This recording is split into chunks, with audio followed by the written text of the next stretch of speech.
name is Casper Scholes, and I'll present to you Cabin Anna.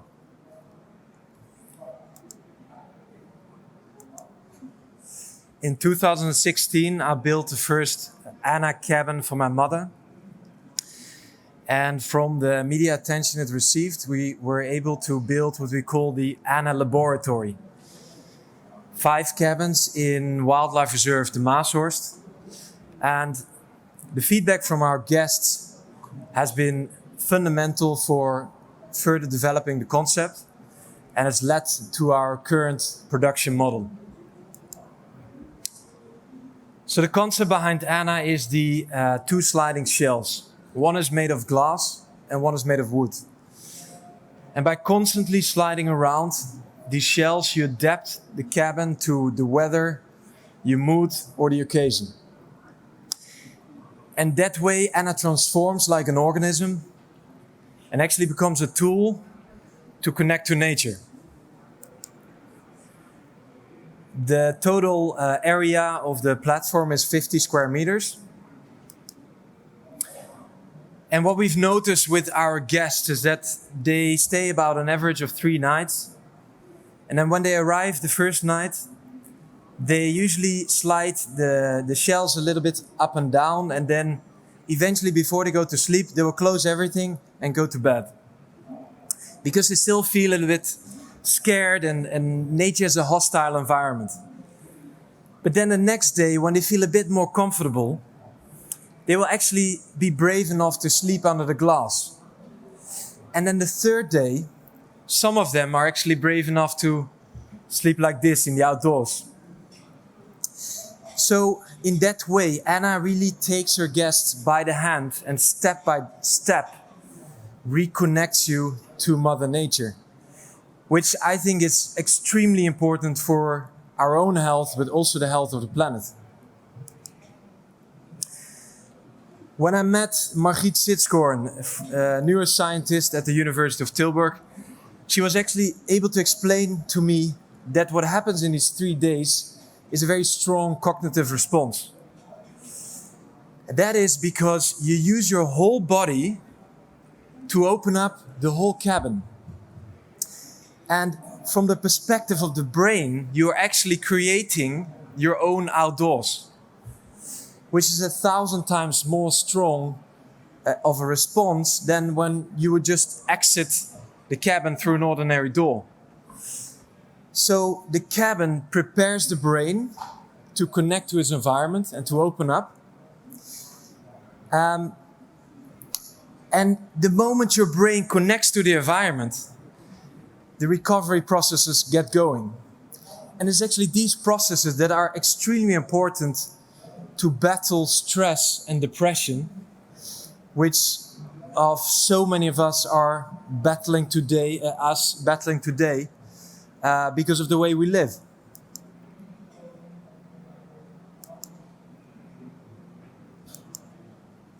So in the next video, I will show you our latest Anna model. It's demountable in 4 days and movable. It's built in materials that become more beautiful over time.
So one of the things we've worked on is this patented rail system that is actually for this reason that one person can slide the 2,500 kilo weighing section by just muscle power.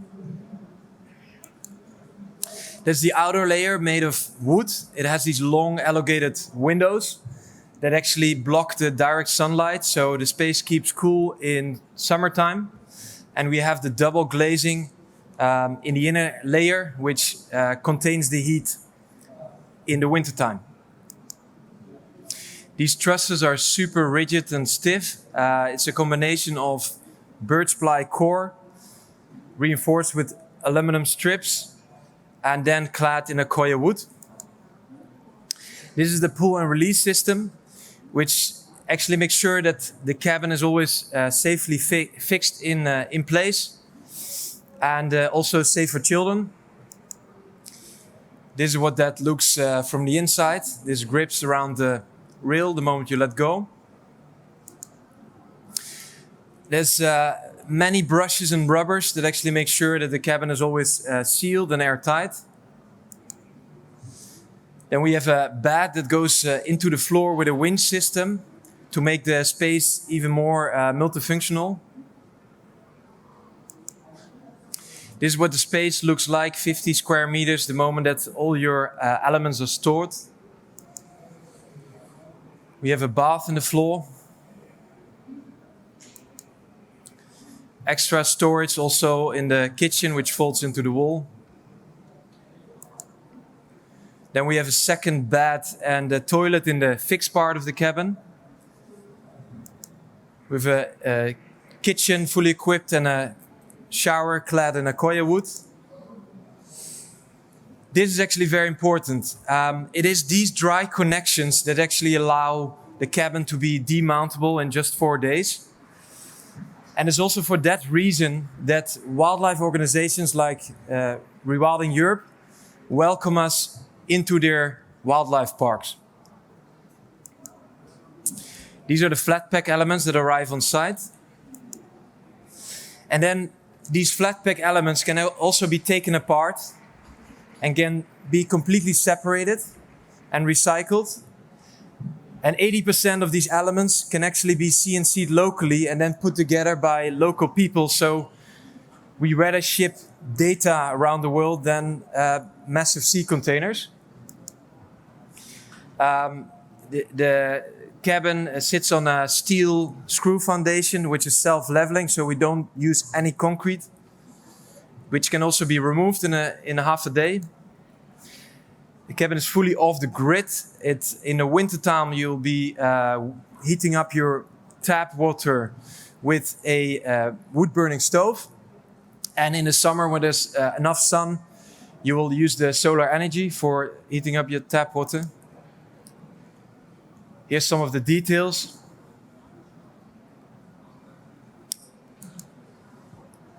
Well, so the design is finished. The prototype is ready for production. It is my dream to put these cabins in beautiful nature locations around the world and have people feel nature as their first home, to inspire to live a fully connected life in a better mental health, and through that connection also start to make different daily choices that put less strain on our planet. Thank you very much for your attention.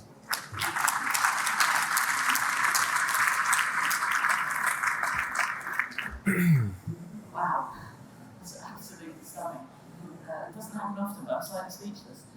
I think my first question is, when can I go and stay? But as that's probably outside the remit of this conversation, could you talk a little bit about how these are used, in the sense of when people arrive, are they guests to a national park? And how do they get educated in how to use the building? Because it's incredibly clever, but I imagine it takes a bit of understanding to be able to use it properly. Yeah, you're completely right. Sometimes it's counterintuitive. So some people might say, I couldn't find a window to open up, for example. And then, or how can, I didn't have an outdoor table. And then they realize actually that they use the building in a completely different way. But it's a very valid point. So what we do usually, we prepare our guests the weeks before they arrive. So they already know how to operate the cabin, what to expect, also what kind of clothes to bring. It's also like many people have never slept outdoors. And I think sleeping outdoors, waking up outdoors is absolutely magical. And I always, every year, I'll do it multiple times. And you always forget actually how magical it is, which is completely strange. But if you've never done it, you do have to make sure that you wear the right clothing and have the right blankets and know how to keep yourself warm with the stove and stuff like that. So you're completely right. We have a folder or a little book in the cabin where people can read what the instructions are if they forget. We try to keep phones and displays out of the cabin. So yeah, you're right. We need to educate people in that sense. And how many of them are there? Where are they? Are they in a... What's the setting of it, and how do you run it as a... So in total now, including the first one I built for my mother, there's 10. And that's also including the one I'm presenting today. 6 of them we're renting out, and they're in Wildlife Reserve, the Maashorst. They're all private, so they're about 100 or more than 100 meters away from each other. People we really also have so they're more serviced. So there's actually people nearby that can bring you even food or something like that. Or the rangers can come find you to do bird watching. But that's a different concept from the one you last saw, which is in Wildlife Reserve, the Biesbos, which is completely alone. There's no service at all. And then actually, it becomes even more important that beforehand people know where they're going and how to live for 3 days in this place.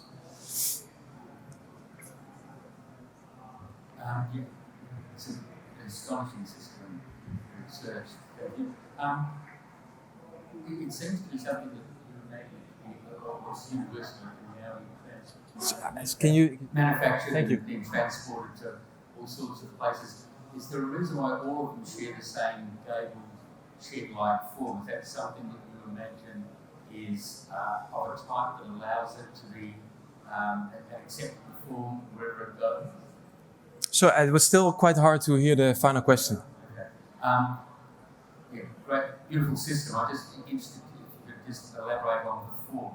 The gated form of all of them is something that's common to each of these 10 houses. Is it the reason for the gated form something that you feel is universal for many settings? I'm saying maybe. I think it's like the shape. Why is the shape universal? Okay, so you mean like the traditional more shape? Yeah, sorry, thanks. Sorry, I didn't hear, sorry.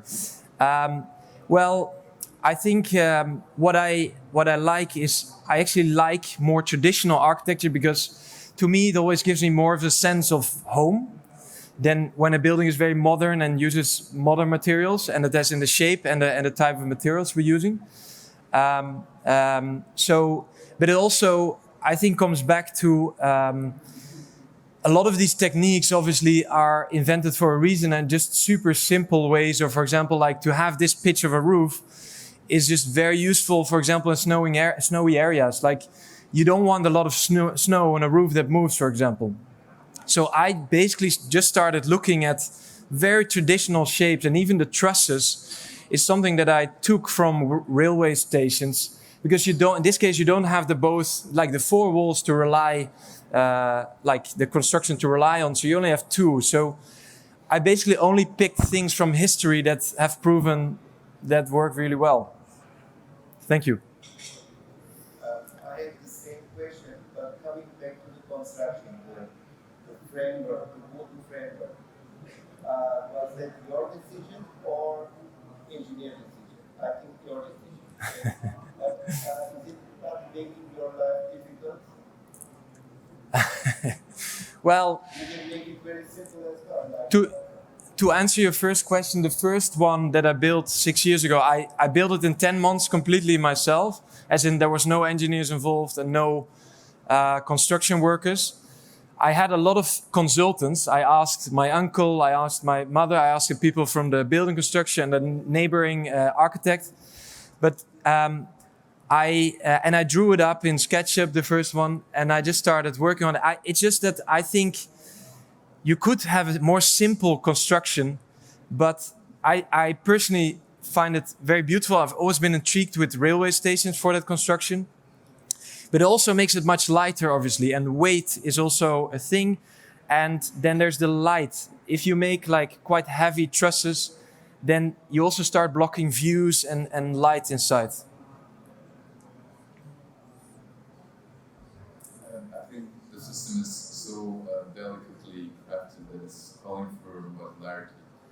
Is that something that you envision in expanding on this module, maybe to create or maybe adapt it to maybe different use or add on or build on what's already there in terms of functions? Yeah, absolutely. I think, well, for me, like I'm extremely excited to, I feel like I just begun basically. So I'm really looking forward to like the next 10, 20, 30 years to keep expanding.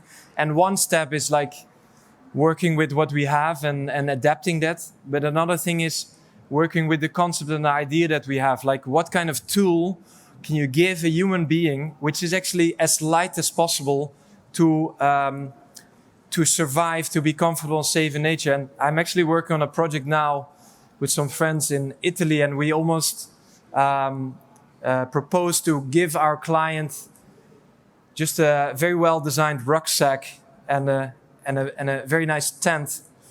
And then that would be our project, because funny thing is that he has a 20-hectare land, and he came up with a question, yeah, if there's ruin, can you do something with the ruin? And we actually turned it around and said, like, the land is completely, well, almost dead because it's been so much reworked over the years. I think your home is the land. We need to revive the land. So we're working with ecologists first to bring back the life, to bring the ecology from 10% to 60, 70%. And then the joke would be to just give him the tent and the rucksack. But I think we're going to develop a bit more. The concept of offsite fabrication and the modularity that you achieved is really beautifully done. The question I have is, and to be the skeptic, that's our role here, right? Doesn't have to move. Adding complexity is not essential for this project. In other words, you can sleep outside without moving your house. What do you say? No, completely valid question. And I've actually been struggling with that question also, but I had an intuition that I wanted it to move. And what I notice, if people come visit, and I let them move the section themselves, that something else happens. And that's also what I referred to in my presentation. Actually, for me, things started to make sense when I spoke to Margriet Sitskoorn, the neuroscientist of the University of Tilburg, that she actually told me it makes so much sense, because what happens in your brain is completely different from when you would take your chair and go outside, or even move your bed outside. Because you actually have to, your brain has to create its own outdoors. I mean, it doesn't have to, but I'm just from the brain's perspective, it's 1,000 times, it's like firing up completely. But you're under the hotel category, and is that true? You're staying 3 nights or maybe a week. Would it be true if you lived there all year for many years? I want to test that. Will you be my test? Thank you. Tell me where to go. Thank you very much. Thank you. Let's collect your awards.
When we talk about urban vitality, what makes sense is that people are willing to spend their time in the city life. And this project we talk about is located in the new urban district